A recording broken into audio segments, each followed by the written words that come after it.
Graça e paz. Quero nesse vídeo falar a respeito da fé que movimenta. A fé, né, ela não é estática. A fé não é uma coisa que não tem vida. A fé, ela é dinâmica, ela é frutífera.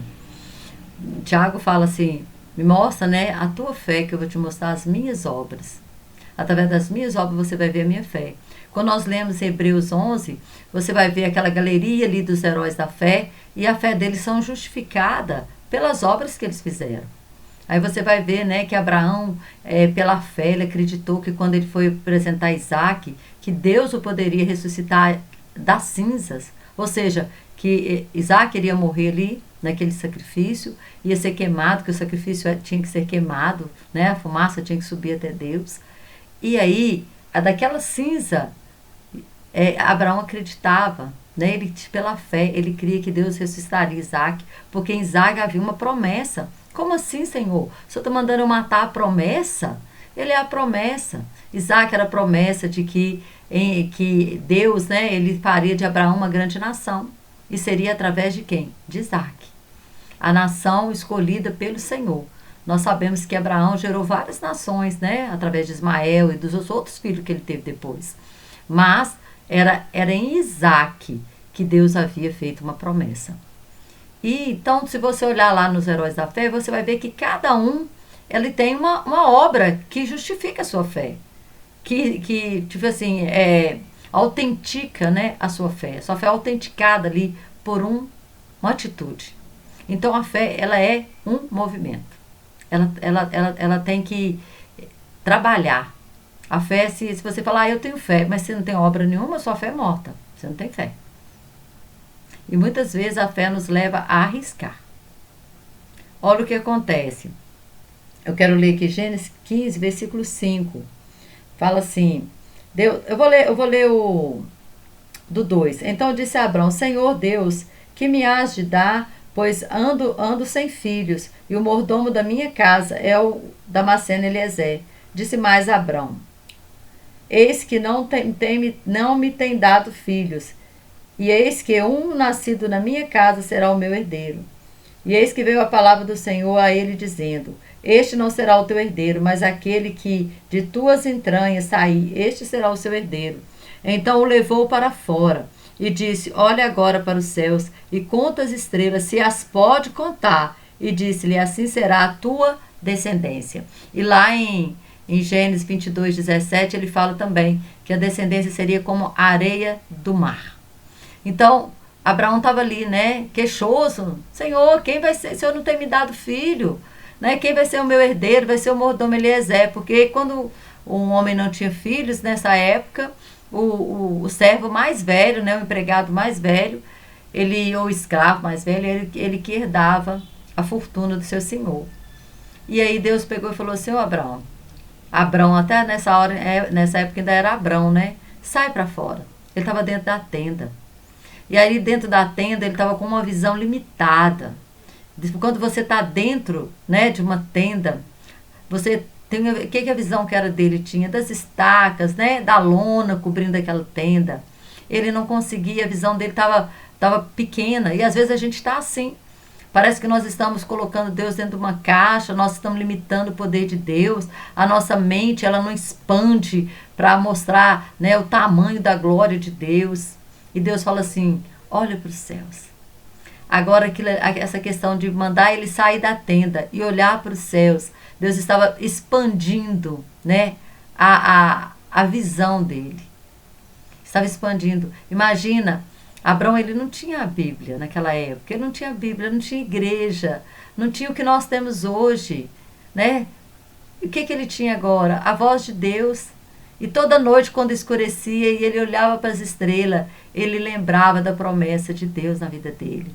E ele disse, olha para as estrelas, a tua descendência será como as estrelas. Irmãos, e é tão interessante que eu quero falar para vocês, que não é somente em número não, porque a estrela ela tem uma fusão nuclear dentro dela, dentro de si, e essa fusão faz com que ela tenha luz própria. Elas é que fazem com que o mundo não fique na escuridão. Né? De dia Tem o sol. O sol é o quê? É uma estrela de quinta grandeza, que nos ilumina e que nos aquece.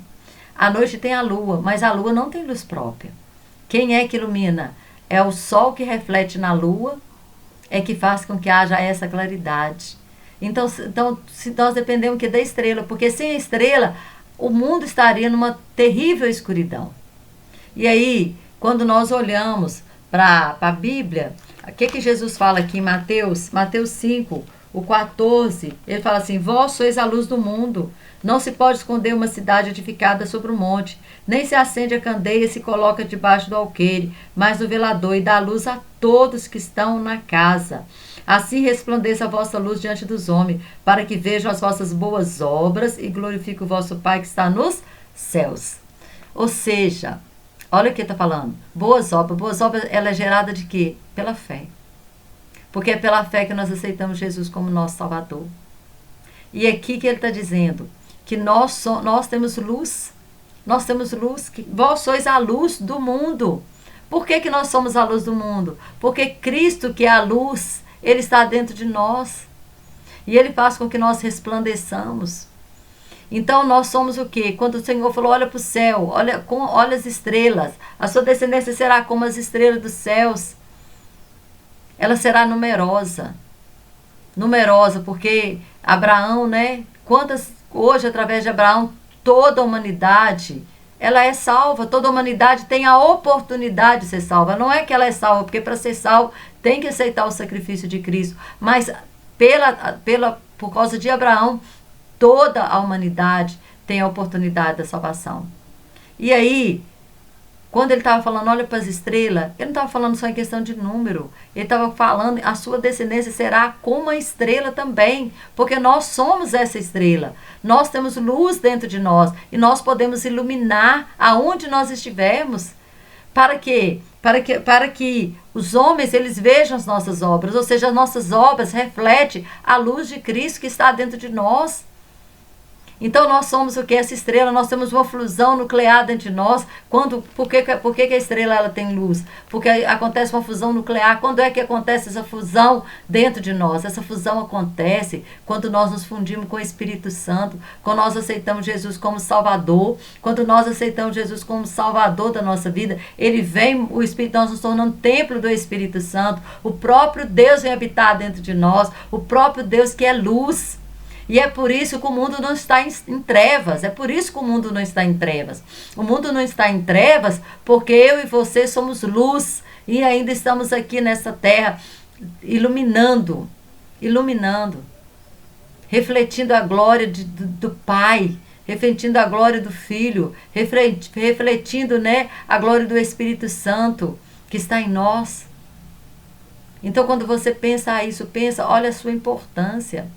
Deus falou para Abraão, Abraão, expanda a sua visão. Então expanda a sua visão também. E veja que você é como essa estrela. Você é uma estrela, você tem luz própria.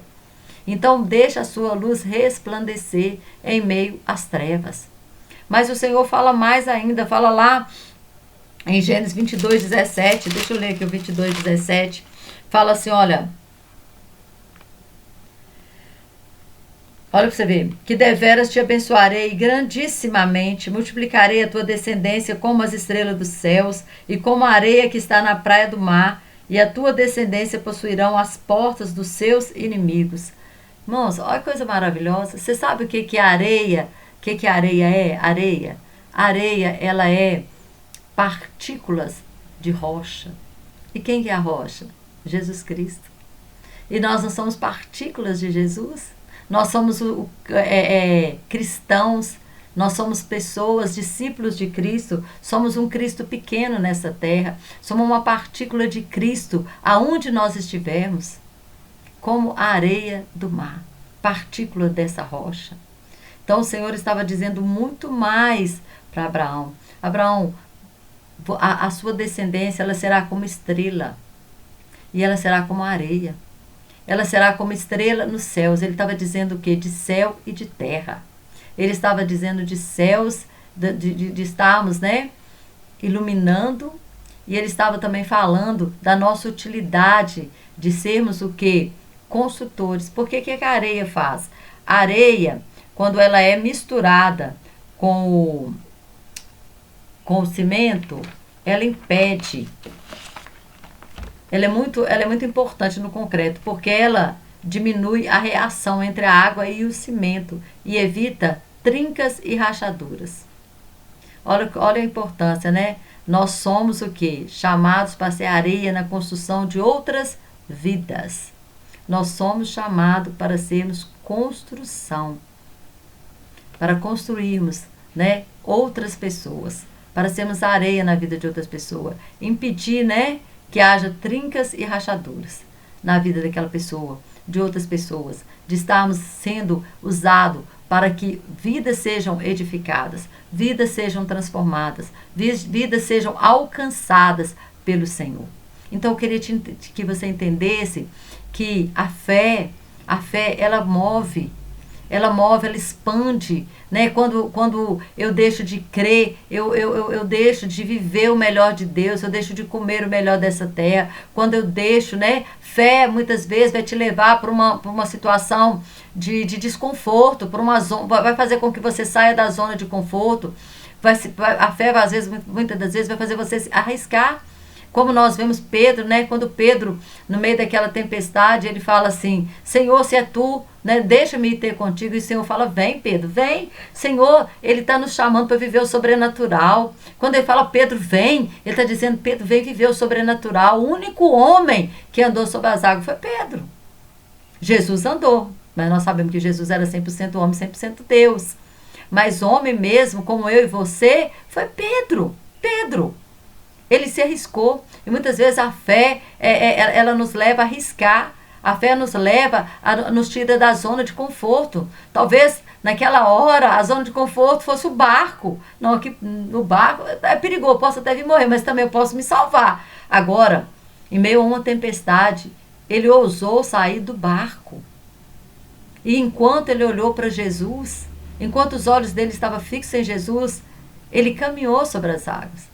Né? A Bíblia não fala quantos passos ele deu, mas ele caminhou. Não sei se 1 metro, 2 metros, não sei quanto ele andou, mas ele andou sobre as águas. Ele viveu o sobrenatural de Deus. Deus está te convidando para viver o sobrenatural dele. Vem! Assim como ele falou para Pedro: Pedro, vem! Ele está dizendo para mim: vem! Sai de dentro da sua tenda. Sai de dentro dessa zona de conforto. Sai desse lugar de mente pequena. E olha a expansão dos céus, olha o tamanho, né, da imensidão, olha as estrelas, você consegue contar? Pois é, a tua descendência será assim. O que você tem pedido? O que você tem buscado? E você acha que é impossível? Eu quero te dizer que para Deus todas as coisas são possíveis, não existe impossível para o Senhor. E quando Pedro, né, ele olhou para a circunstância, ele começou a olhar, né, o vento, as ondas, ele começou a afundar. Mas ele gritou: Senhor, salva-me. Meu querido, pode ser a situação que for, você pode estar afundando, pode estar já dentro de um poço. Deus, ele te ergue as suas mãos, ele te levanta. O que ele fez com Pedro? Ele pegou Pedro pela mão e ele levantou. Isso significa que Jesus estava perto. A palavra não fala que Jesus correu para lá para segurar Pedro, não. Fala que ele estendeu a mão e andou junto com Pedro de volta para o barco. Imagina que experiência tremenda é essa que Pedro viveu. Que experiência maravilhosa é essa que Pedro viveu. Mas ele se arriscou.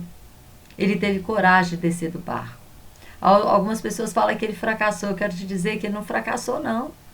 Ele não fracassou porque ele andou sobre as águas. Ele foi o único que andou. Ele ousou. Ele foi ousado. Então a fé nos leva a ser ousado. A fé nos leva a fazer coisas, né, que às vezes no nosso natural nós não faríamos. Mas a fé nos impulsiona. Então qual que é o tipo de fé que você tem vivido? Você tem tido obras de fé mesmo? Ou você fala que você tem fé, mas você não tem obras? A palavra de Deus está falando que a fé sem obras, ela é morta. E aqui nós lemos que ele falou que é para deixar a nossa luz resplandecer, para que os homens, eles vejam as nossas obras e glorifiquem o nosso Pai que está nos céus. Então entenda, você é uma estrela, você tem luz. E você também Se não fosse nós, se não fosse a luz de Cristo resplandecendo dentro de nós, esse mundo estava perdido, esse mundo estava totalmente na escuridão. Totalmente. Às vezes as pessoas falam assim, Jesus está demorando. Só que Jesus falou que seria como nos dias de Noé. Olha, imagina, por mais que nós olhemos para a sociedade hoje e enxerguemos uma sociedade, né, corrompida, nos dias de Noé era muito mais. Nos dias de Noé, Deus olhou e só viu Noé, só Noé, de justo. Hoje não, hoje eu sei que tem justos espalhados por toda a terra. Então nós sabemos que o Senhor falou que seria como nos dias de Noé. Então a corrupção, né, a degradação ainda vai aumentar muito, muito. Mas também precisa que nossa luz também ela esteja forte. É preciso que a nossa luz ela esteja brilhando aonde nós estivermos, para que nós possamos levar claridade para este mundo. Amém? Que o Senhor continue te abençoando e que você seja sempre uma pessoa cheia de fé. Porque uma pessoa cheia de fé é uma pessoa, né, que ajuda na construção de outras vidas. É uma pessoa que ilumina o caminho de outros. O seu e o de outros. Que Deus continue te abençoando. Em nome de Jesus.